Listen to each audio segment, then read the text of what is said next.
Hello and welcome to episode 5 of my knitting podcast. My name is Paula and I live south of Edinburgh with my husband and cat, Meg.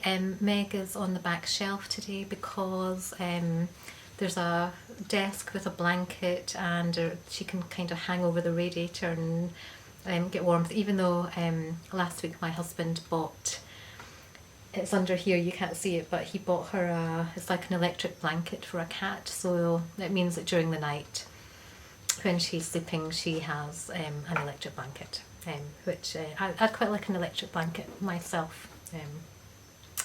So today I thought I would change the format of the podcast slightly. So usually what I do is do a kind of retrospective at the beginning and then finished objects, whips, and I don't know what I do at the end. I don't really do acquisitions. I do kind of future plans more than acquisitions. So today I thought I'd do my finished objects, which I have 3. Work in progress, of which I have 1 that's actually progressing. There's another 2 whips that you've seen them before. There's been very little progress on them, so I'm not going to keep trundling them out. And then I have a kind of a couple of retrospectives just at the end, and I've got a podcast recommendation. So the first, my first finished object, I'll take my ring off to do it. My first finished object are my Loopy Mittens. So I talked about knitting these in the last podcast and showed a photo. I'll show a photo again in a minute on my phone of what inspired these. So can you see? It's such a dark day and it's probably quite difficult to see. Can you see the lips? They're just really cool. They're really good fun. That light's probably not helping you. Yeah. So these are my Loopy Mittens and I just really love them. They're so much fun and they're very silly, which is what I like. And so the tops, if you can see the tops. So I was inspired to knit these from, I think it's a Japanese knitter. And from what I can tell, so I've gone looking for her patterns before and I cannot find them anywhere. I think what she does is she designs mittens and knits them up and sells them like that. I don't think I haven't been able to find her patterns anywhere. I've been all over her website translating from Japanese to English and just can't. So it's inspired by these, which I just thought were so much fun. She does make full mittens as well, and so I wanted to make full mittens. So what I did was I just kind of started, I've got a kind of basic mitten pattern, which I might have here actually. So I have quite a lot of, so the Folk Mittens book, which is a really, really great mitten book, especially if you like mitten colour work, which I do. I was kind of inspired by Scandinavian mittens by a Danish friend I had when I lived in London, and I've knitted, I'll get the pattern that I've knitted the most, which I don't currently have because I keep, so I've knitted these mittens so many times in so many colours and I absolutely love them. They're just such a sweet pattern. This is knitted in 4-ply, and like I said, I've knitted them for myself and for friends, and I don't currently have a pair. I need to knit another pair. But in the mitten book, there's also a pattern for a basic mitten, which is DK. I think this might be the only DK mitten pattern in the book. And it's from it's kind of kid sized right up to kind of children's small, medium, large, women's medium and men's medium. Yeah. So using this as a starting point, I kind of cast on, the wool is Willow and Lark DK, this brown. I'm obviously in love with this brown because I'm knitting everything in it. Cardigans, coasters, mittens. So yes, I used the DK mitten, basic mitten pattern as my starting point. But I knew I would have to figure out the top. I forgot to pull out the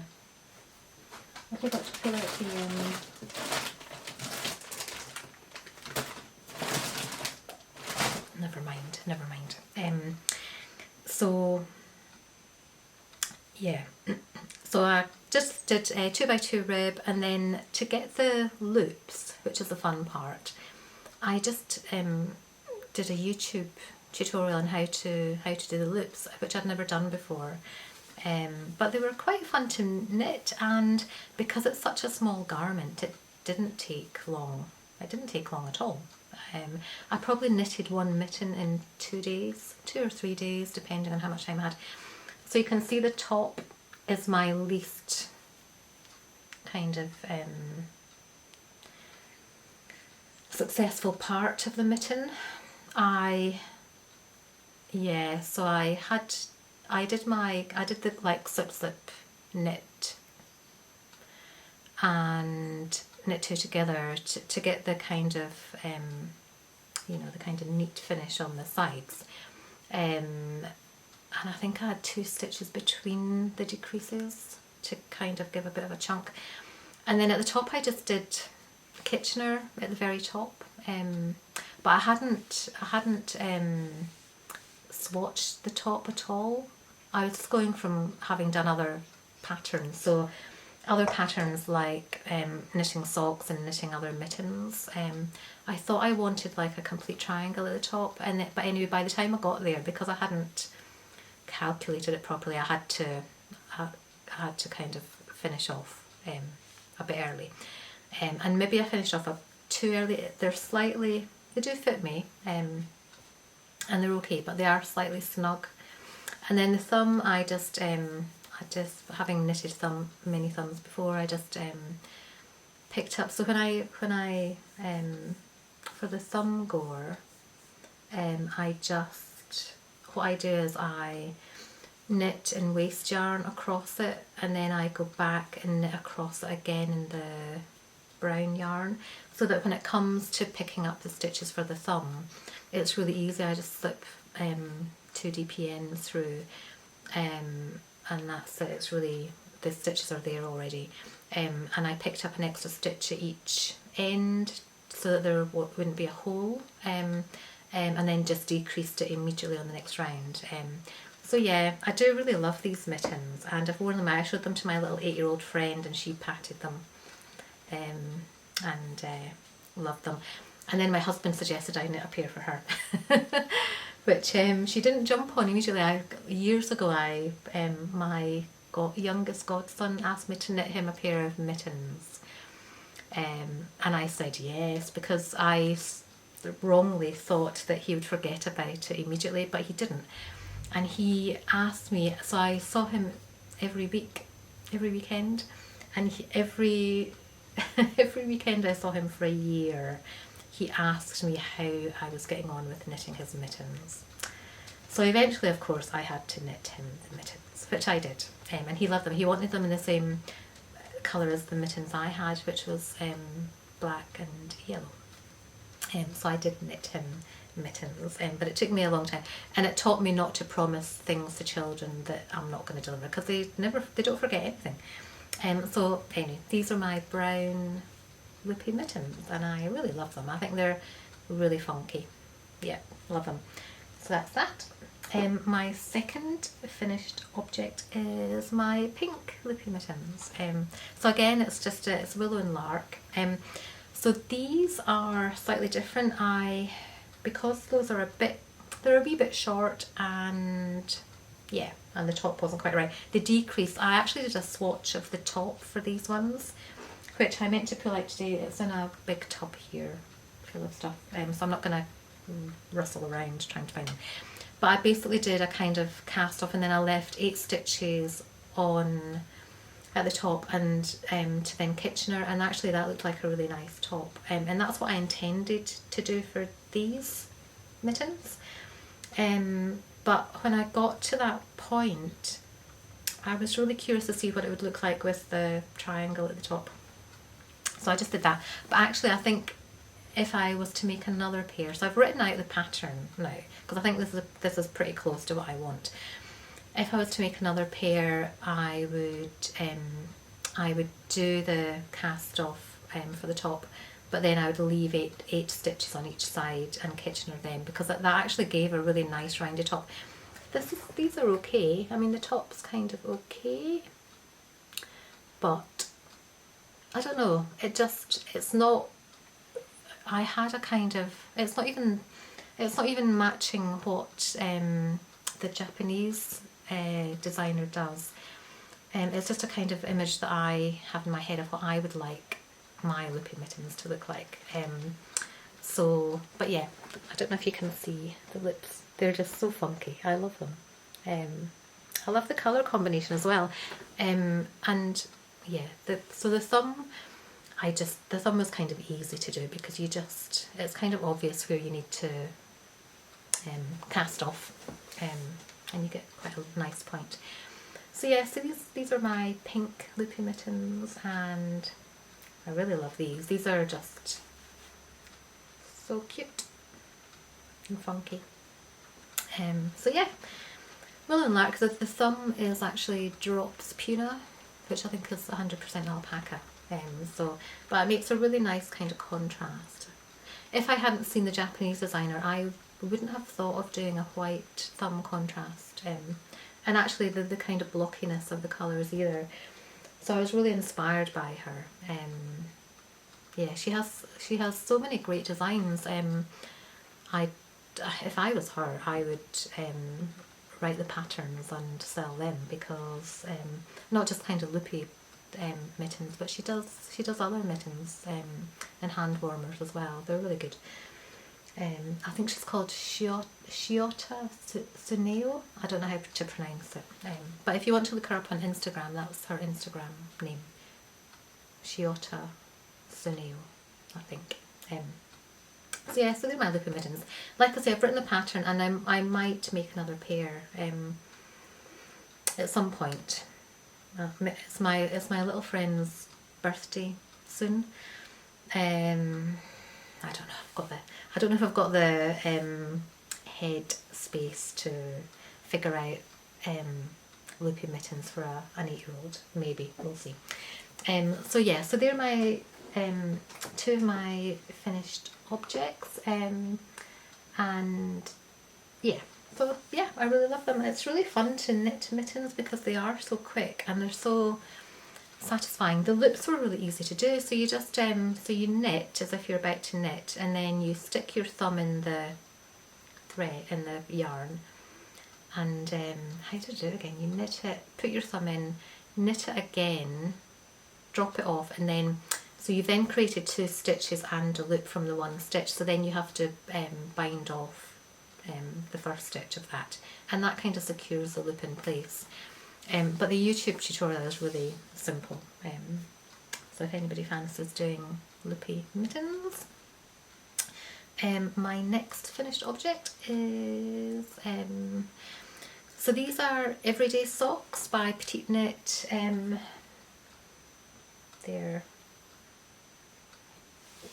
They're kind of basic vanilla socks. I'll hold one up. Yeah, so I've knitted socks before, and I'll show you my knitted socks that I've done later on. But these are, so it's 4-ply, so it's Sandra Rhodes West Yorkshire Spinners 4-ply sock yarn, which I think I either got it from John, no, I didn't get it from John Lewis, I got it online, I think. Yeah, I think I got it online somewhere. And the yellow at the top is, well, it's a kind of mustardy colour. That is, and I'm going to have to read it out, it's Lang Jabal 4-ply, which I got from Loop London online. So I thought it was quite a nice contrast, the kind of mustardy colour and then so this is I've knitted a Sophie scarf in this wool as well, which I really love. It's kind of interesting to see how the circumference or the width changes the patterning of the yarn. Yeah, so I've knitted quite a lot of socks for myself and for other people, and I bought the everyday pattern because I wanted to do the German short row.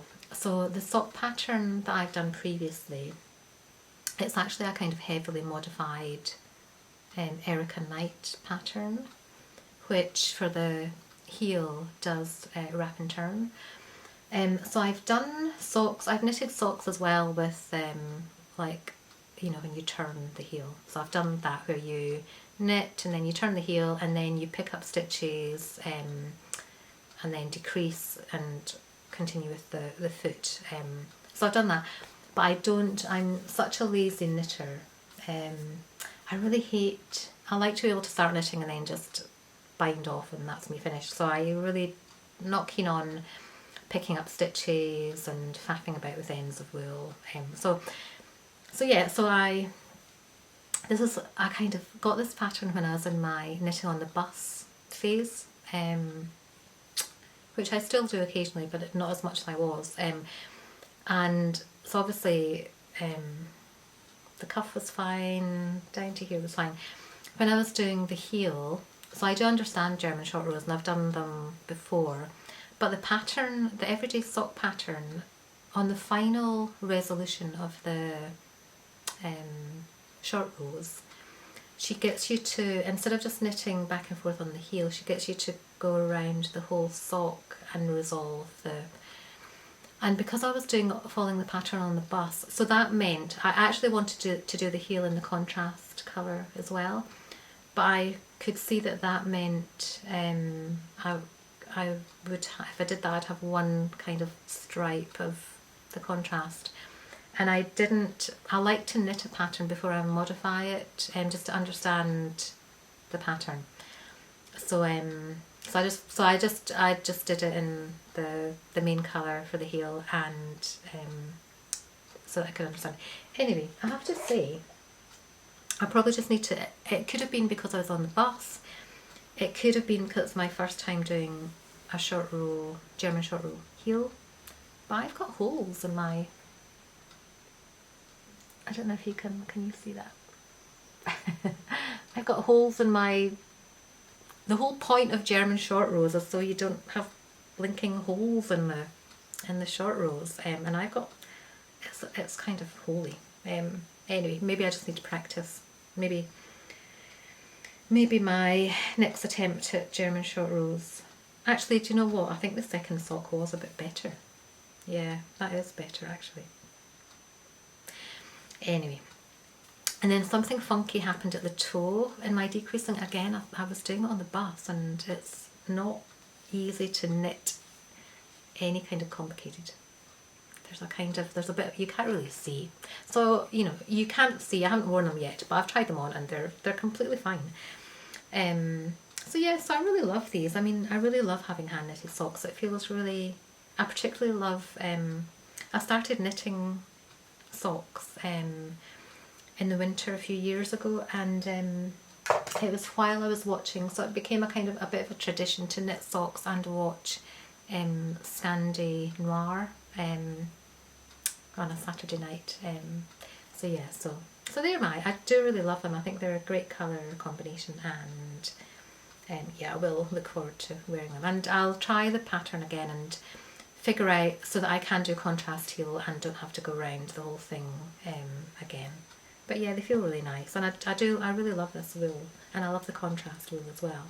The jowl, lang jowl, it's the kind of long thin hank of wool, where you get a spool of thread in the middle, so that when you're doing the heel, so when you're doing the heel and the toe, you can reinforce it so that the bits of the sock that get harder wearing, you can reinforce. I have to say, I don't wear my socks out much. I mean, if I'm kind of popping round to feed the chickens or popping round to the allotment, then I do just put my wellies on over whatever socks I'm wearing. So I do wear them out for that, but I don't wear them out and about day to day. So I'm not wearing socks kind of in everyday life. It's usually just while I'm in my pyjamas on a Saturday night or after work watching telly, knitting, that kind of thing. So yeah, so that's that. So that's my finished objects. I'm trying to be a bit kind of quicker today and keep it to an hour because I'm hoping to go out to the allotment with my husband in about half an hour to pick some root veg to make soup with. So we've got turnips and carrots and parsnips. I don't think we've got anything else to put in. We've got potatoes that we've already dried and stored. So yeah, I said turnip. So we're gonna make, well, my husband's gonna make soup. He's the cook. I can't cook. So my only work in progress, I do have 2 other works in progress, but like I say, I'm not going to keep trundling them out when I've made no progress on them.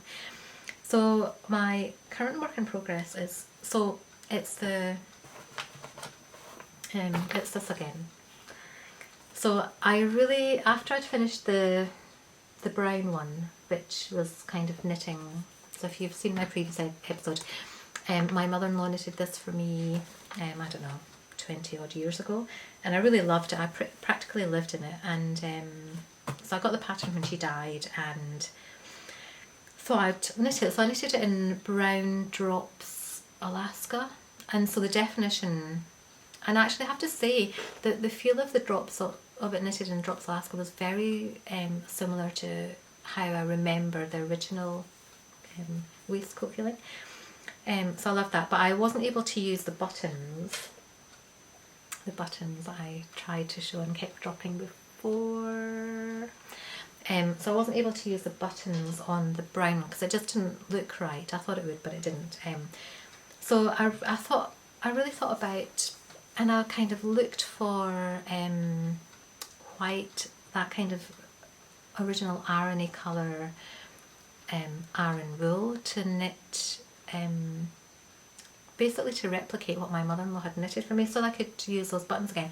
But there's something about it that just didn't feel right, and I'm not really sure. There's something about leaving that original waistcoat as her thing. I don't really understand it myself, but I would still like to knit the waistcoat and put the buttons on a waistcoat that I've knitted, so that I can get use of them. So I've kind of come up with this. So can you see it's so dark here today in Scotland. It's really raining, and yeah, I'm not sure the colour is coming through. So this colour combination, I bought so it's yarn held together because the DK, it's an Aran pattern. So it is DK wool, which is Worth Mill Yarns DK in the colour Harvest, held together with Drops Kid Silk Curry. So the curry, so it's these two. So I'm on so this is I think that's the left front, and then I'm currently on the right front. And this is the wool, so the wool, oh, I just love this. It's just, this is probably my favourite kind of colour, and the fluffiness is just great. So it's these two held together. This looks pretty dark, but actually it is quite, it's quite kind of, it's got an obvious kind of mustardy colour about it. But anyway, I saw these first held together on, I think, the Creabeas podcast. And I think maybe Knitting Traditions did it as well. I can't remember. Somebody else did it and put them together. Oh no, was it Finglish Knits? I follow quite a lot of knitters on Instagram and YouTube. So yeah. So this is, and it doesn't have. I actually did a swatch before I started. I did a swatch. I had the the DK, and I had the kid silk in a green colour that I had, so I did a swatch using those together because I wasn't sure that I'd get the definition of the panel if I held them together. And it doesn't have the definition that the Drops Alaska waistcoat has, but it's a different fabric, and I really like it. It still has definition, but it is just it makes a different garment almost. But yeah, so I do really love it, and it feels really nice together. The most important thing, I'm not going to be able to show this at all. But the most important thing is the buttons look really good on it. Well, so they keep dropping off, obviously. I don't know how to show it. I probably won't be able to show it until it's actually. I'm not going to be able to show it until it's actually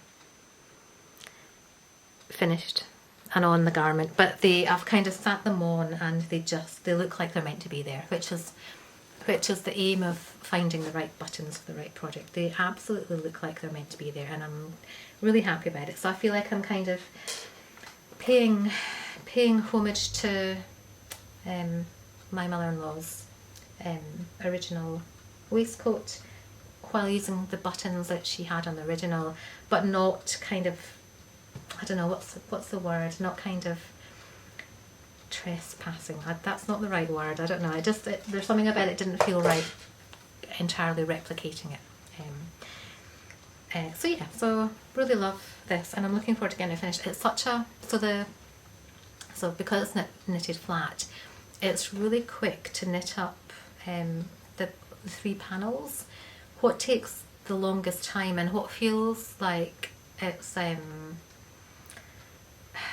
doesn't feel like it should take that long, but it does. So it usually takes me about a fortnight to knit the 3 panels, so the 2 front panels and the back, and then it takes me another week to do the kind of finishing. So you've then got to pick up and then bind off the edgings and then sew it together.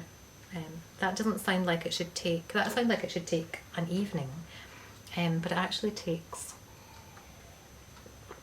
several evenings, and it seems disproportionate amount of effort and time to get it finished. But anyway, even so, like 3 weeks for a waistcoat is pretty good.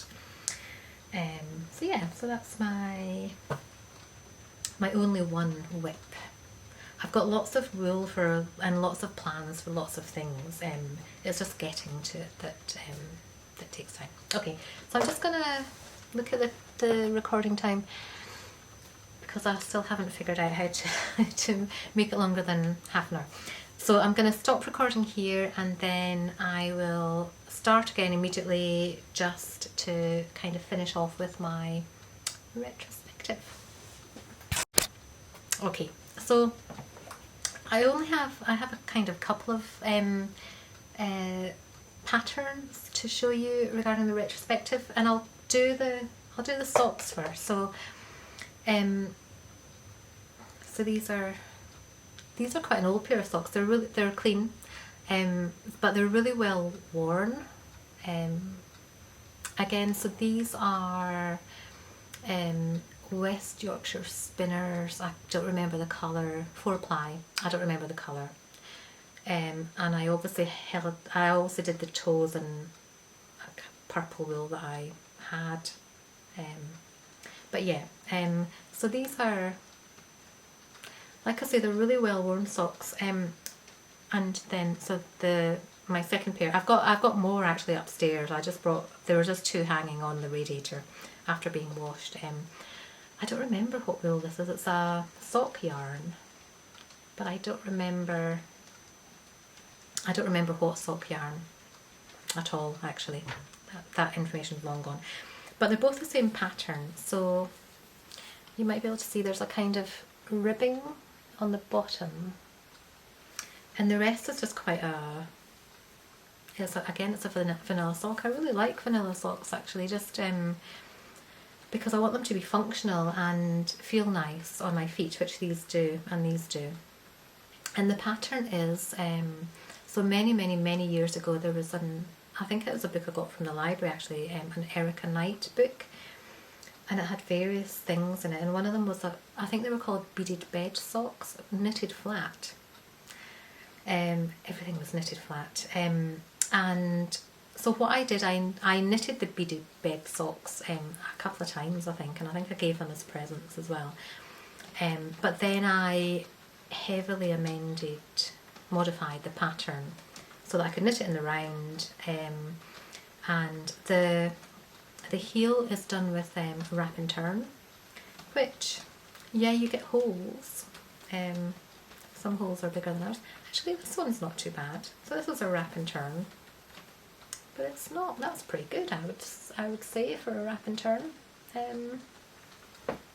So yeah, so I just heavily modified the pattern and kind of remembered it, and so this has been my sock pattern for many years actually, and I only did the everyday PetiteKnit pattern because I wanted to try the German short rows, and actually I'd really like to try the afterthought heel, because I think that could make life even easier, or even do an afterthought but do a wrap and turn afterthought. I'll see, I might mess around. I'd quite like to kind of do thicker socks as well so that it takes less time to knit. So maybe I've got some leftover Aran yarn. I mean, a sock pattern is basically, once you've got mathematically, it's kind of really easy to figure out once you've got the basic pattern. You know, so you just need to know the circumference, and then you half it for the heel, for how many stitches you need for the heel, and then you do the heel and then you do the toe. I mean, it's really quite simple to work out. So yeah, what I do like about these socks is the ribbing on the bottom, because that gives a kind of extra cushioning on the bottom, and that feels really nice when I'm walking around. And both these socks have lasted well. I've worn them a lot, and I think I've got another. So I've got another pair that's very similar to these. There's a kind of speckliness going through that, kind of orange and green speckles that I really like. So I've got another pair of these, but with a contrast heel. I think this was the heel and toe, I think. And then I have another pair as well. I think I might have another couple of pairs. I can't remember.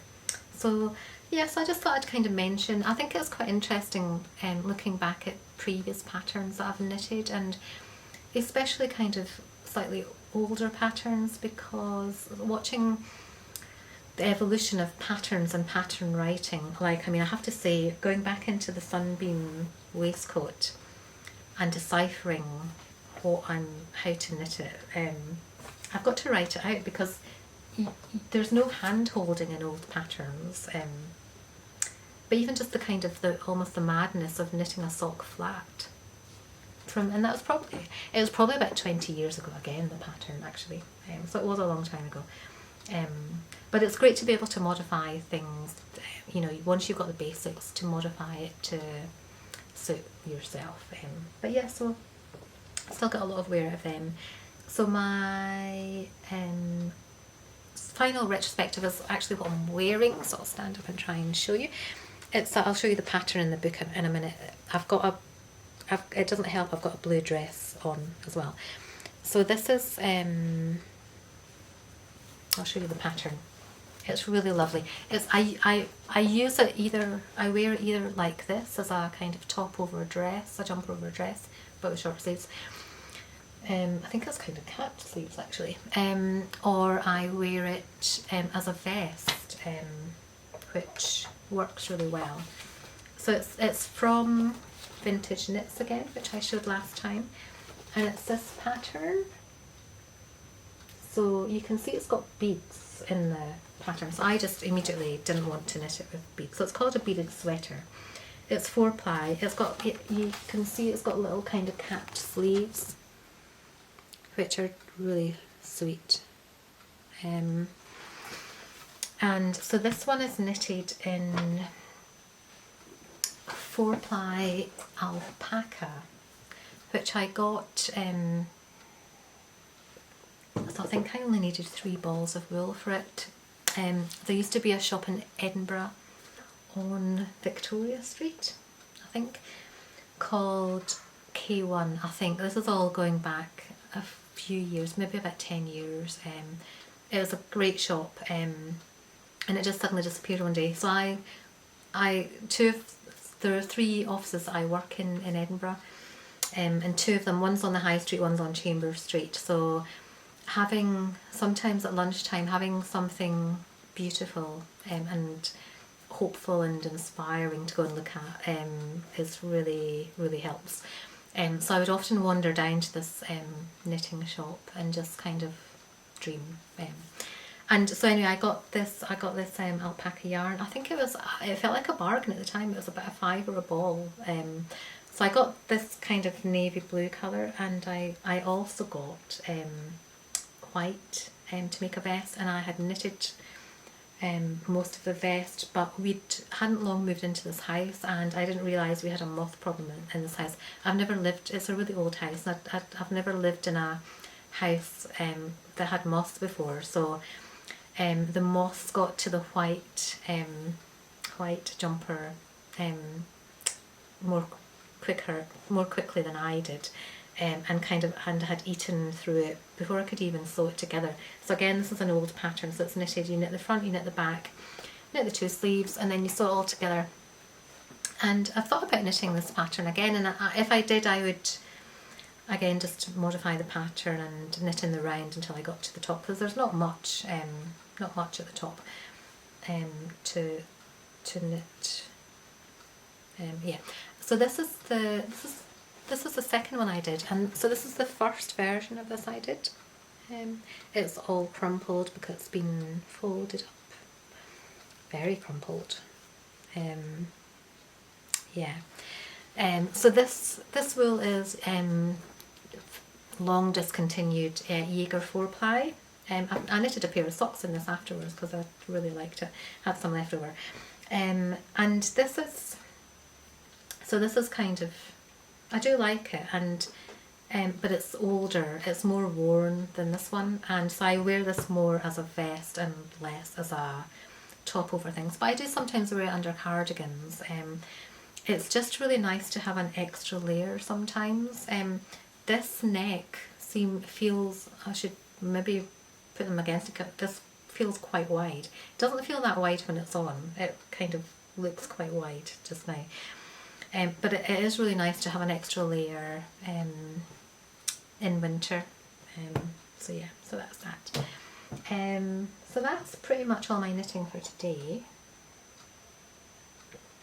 I kind of wasn't sure about podcasting today, and I don't want to get heavy or political or anything like that. It's kind of, there's just, yeah, just what's happening in the world is, yeah, I don't even know what to say about it. So but I kind of felt like I didn't want to not mention, yeah, not kind of mention stuff. So this is a really nice space. It's for nice things. I'm lucky enough to have wool and food and shelter and all of that.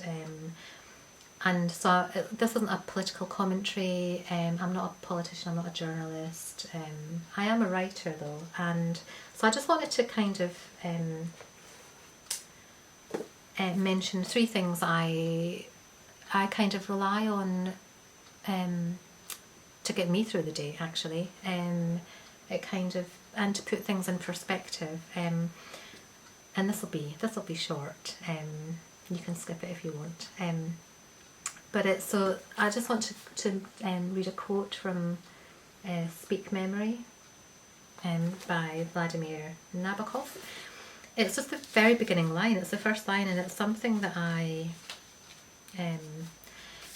it's kind of been my anchor from when I first discovered it, which was probably about, I don't know, 25 years ago.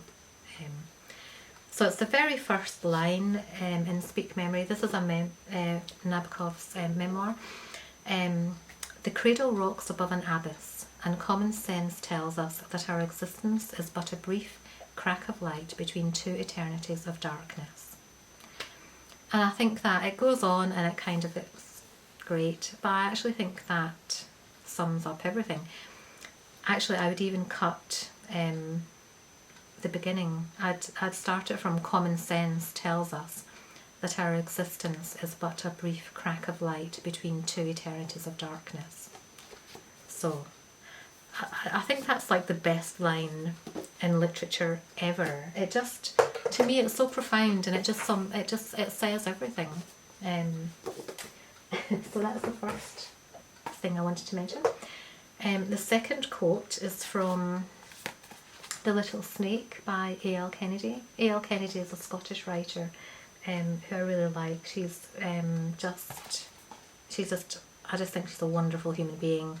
She's a great writer, and so A.L. Kennedy wrote this as I think she and maybe a couple of other writers were asked to write a short kind of novella in response to The Little Prince by Antoine de Saint-Exupéry.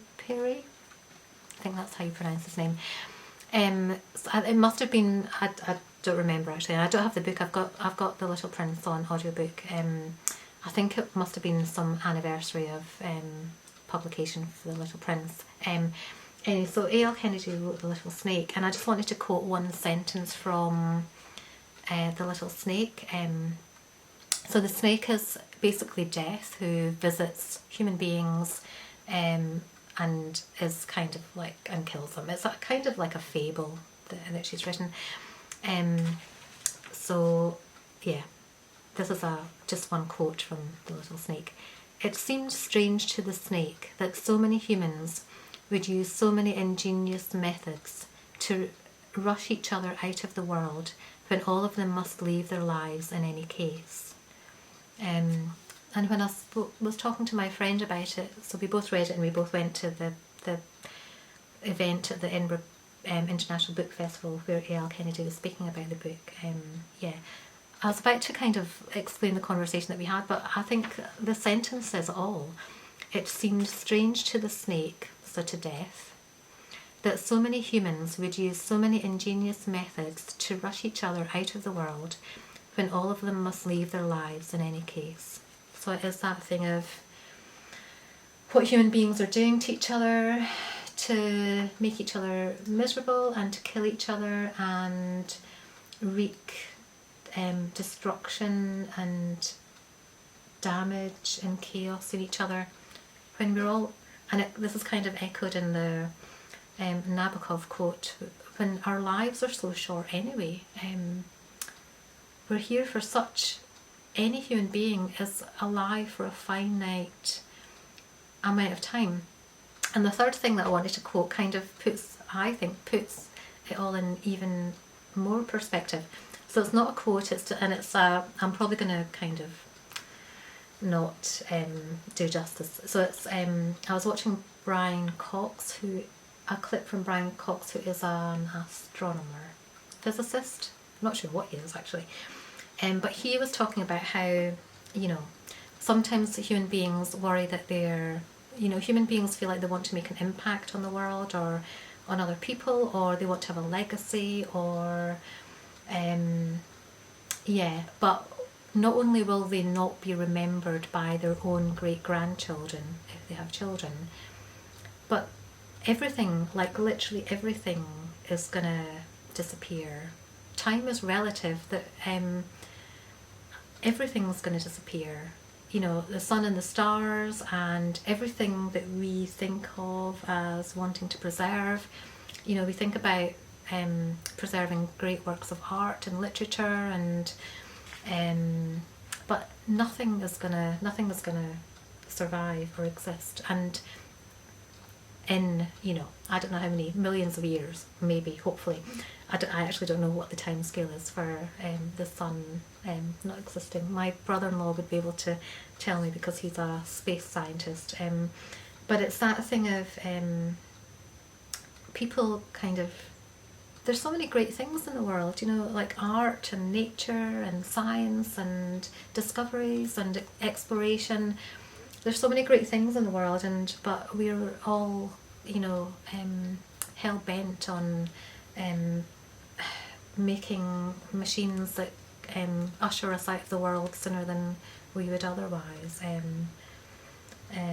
It's a similar thing of I don't understand people who are millionaires or billionaires. They can't possibly spend all that money. You know, they can only have so many houses. They can only be in one of their grand houses at any one time, and they're going to have to leave all that behind when they die as well. And I guess while they're existing, having that huge wealth gives them status and power, and that's what it's about. But even, you know, they could even keep some of like 1 billion and use the other billions for the good of other people and animals and the world. Anyway, so I just wanted to kind of mention as an oblique response to what's happening in the world at the minute. The Nabokov and the A.L. Kennedy and Brian Cox. I think those three things for me. Yeah, like I say, they're all a kind of anchor in my own life that I think about quite a lot. So that's the end of the podcast. Thanks for watching. If anybody, please like and subscribe. I'd actually really like to make connections with other knitters. There's quite a few knitters in Edinburgh that I follow on various social media that I've never met in real life. So yeah, there's one knitting podcast that I wanted to mention that I've discovered called The Cornish Knitter. She's based in Falmouth in Cornwall. She has a knitting shop, and I really like her. She does a really great variety of knitted items, and I thought it was kind of interesting because she mentions herself about being an older person and podcasting, and yeah, I think it's really important for people to feel good about themselves. And you know, she talks about her body shape, and again, I think that's something to be celebrated. You know, I'm a 55-year-old woman, so my body is has changed over the years, and that's okay. That's great. Let's celebrate difference in every form. So that's the end of the podcast, and I will probably, it might be about a month until I podcast again, finish a few things maybe. Okay, thanks for watching, and I hope you're well.